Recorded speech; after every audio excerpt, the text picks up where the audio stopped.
Just a few hours at midnight, the federal government is expected to shut down. It will be the first government shutdown since the last time Donald Trump was president. A new poll by NPR, PBS, and Marist shows that if the government does shut down tonight, which we fully expect, Americans would blame Republicans more than Democrats, with 38% of respondents blaming Republicans, 27% blaming Democrats, and 31% blaming both parties. Meanwhile, the president today said from the Oval Office that Democrats are to blame, warned that he would use a shutdown to his political advantage. A lot of good can come down from shutdowns. We can get rid of a lot of things that we didn't want, and they'd be Democrat things. Congresswoman Alexandria Ocasio-Cortez, a Democrat in New York. She's executive board member of the Congressional Progressive Caucus, and she joins me now. Congresswoman, it does look like we are headed towards a shutdown. What do you see as the Democratic strategy and message here for a government funding bill? I mean, Chris, we're here to help people. We are here in the midst of this destruction of the federal government, the federal safety net, $1 trillion eviscerated from people's health care, their Medicare, their Medicaid in this country, with prices that are skyrocketing and life becoming completely untenable for the American people. We are here to try to be a backstop and to be that backstop, which is what the American people have elected us to do. So right now, there's this sort of back and forth about the ACA tax credits. And there's kind of a strange dynamic that I want to get your sense of, right? Because at one level, negotiating over the ACA tax credits is important. I mean, there are people who are going to see their premiums go up 15, 20%, like huge amounts are going to spike. Republicans don't like these extenders. Democrats do. They think it's good for people. But that's fully in the lane of like normal politics. And then at the same time, like the president of the United States assembled 800 military commanders to say, I want you're going to have to go to war against your fellow citizens in American cities. And I think people are having a little bit of a hard time of like, we're going to have a fight on the shutdown about the tax credits, but not about the president wants to declare war on Americans, even though I understand those two are conceptually distinct. Do you see what I'm saying? I see what you're saying, Chris, but, you know, I think that's something for us to really set the record straight here on. This is not a fight over tax credits. This is a fight over your ability to go to a pharmacy and afford your insulin. We're not talking about just 15 or 20% increases in people's premiums. Tomorrow, healthcare companies and today, healthcare companies are finalizing the premiums that everyday Americans are going to be paying. And we are talking about a doubling of monthly healthcare premiums, not even including your deductible, in terms of what people are going to be paying next year because of $1 trillion in Medicaid cuts that were put together earlier this year. And I don't know about anybody else, but I do not think that this is just about a tax break or a small tax extender. This is about fighting not just on tax breaks, community health centers, and ensuring that we have a stability of the American healthcare system.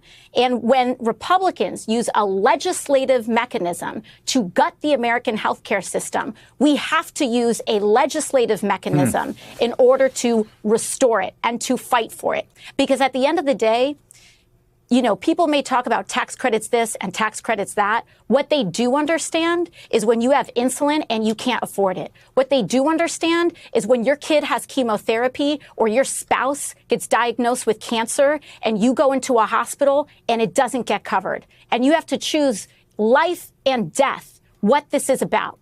Now, that does not mean that we ignore the abhorrent violation of law and norms and what is happening with our U.S. cities. But we have a broad spectrum of ways and places that we can fight, including our governors, our attorney generals, and our state and municipal leaders, as you just saw. So I just want to make sure I understand this just from your perspective here. So, and I think this is generally the view of congressional leadership as well. You can correct me if I'm wrong. If there was bipartisan compromise, right? If everyone came together, the leaders of the parties, the president, and said, yes, these 5 things, we're going to make sure that these premium supports keep going. We're going to fund community health centers, whatever the sort of asks on appropriation around people's affordable health care. If those were met, Democrats would be a yes. Like that is the box that this is happening in, as opposed to we can't fund a Department of Justice that prosecutes political enemies or whatever else might be out there. Well, let me tell you, Chris, the mechanism by which that deal is locked is not just about agreeing in concept on tax credits. We need to do it with no tricks, no games, and no backdoors, which includes rescissions. And when we talk about rescissions, that is the mechanism that the federal government is using to gut and destroy rule of law across the board. So we are fighting to ensure that health care is protected for every American. But the way that we do that also means that the only way that you guarantee that is by forcing them to adhere to the rule of law, which means eliminating the rescission loopholes that they put in the CR earlier this year, which the Senate unfortunately had caved on then, and we're ensuring that doesn't happen now. Yeah, the quick 10-second version for people that haven't followed this is that, you need 60 votes to get the filibuster to appropriate funds for the government, but they can pass a rescission, which is to claw back some of the money already agreed to by 50 votes. So they have this kind of like cake and eat it too model where it's like, oh yeah, we'll come together, we'll pass a bipartisan appropriations bill, and then when we've done that, then we'll go and get rid of the stuff we don't like, which just seems like an insane way to negotiate. It's no way to negotiate. And again, we don't even have to get into the technicalities of this. But what is important to understand is that the way that you honor an agreement and the way that we honor our fight for health care and to define and to also protect everyday Americans' ability to afford their health care, to cover their kids, to defend Medicaid. Those are the same mechanisms that we use to defend our rule of law, to defend the federal workers that we are trying to protect in this shutdown. Donald Trump is trying to play this bluffing game of, well, maybe what we're going to do is hold all the federal workforce hostage and fire everybody. Donald Trump has been firing everybody. We saw this with DOJ. We've seen this at the State Department. We've seen this at the Department of Justice. They are firing everybody. They are completely eliminating the federal workforce. And in order for us to stop this madness, we have to put a stop to it, and we have to stop enabling their abuse of power, including their use of rescissions. And when we're fighting on their health care, it forces them to act in ways in accordance with the law in other ways, too. Let me ask you this. There are some people I have seen who have the following theory of why Senate Democrats have not cut a deal where they give 8 votes and move along. And that is that Chuck Schumer is worried about a primary challenge from you and is worried about the politics to his left flank. And so because of that worry about a primary challenge, he's going to shut down the government. Ergo, it is AOC's fault that the government's shutting down, or that you're somehow the kind of fulcrum of this. And I want to just ask you straight up, are you planning to primary challenge him? Do you think that's why he's doing this? This is so not about me in this moment. This is about people being able to insure their children. And I will say, because I saw some senators speculating about this, and I saw some Republican members of Congress saying, oh, well, if we have this shutdown, it's because of AOC. Well, if that's the case, my office is open and you are free to walk in and negotiate with me directly. Because what I'm not going to do is tolerate 4 million uninsured Americans because Donald Trump decided one day that he wants to just make sure that kids are dying because they don't have access to insurance. That's what's not going to happen. And so if those senators think that we're having a shutdown because of me, they're free to enter my office and negotiate, because what we're not going to do is allow all of millions of people in this country to not be able to afford their insulin and their chemotherapy. So come strike a deal with me if that's what they really think is going on.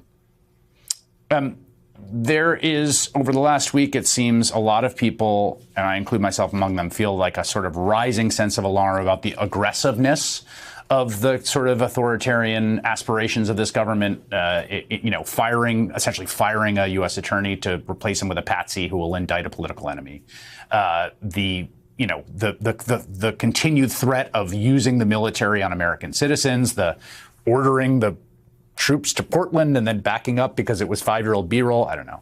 Do you feel the same way over this last week or two? Does it feel like continuity to you? Are there conversations in your caucus about what this last week has meant? I think there's 2 things that are happening at once, and this is something that's very important for people to understand.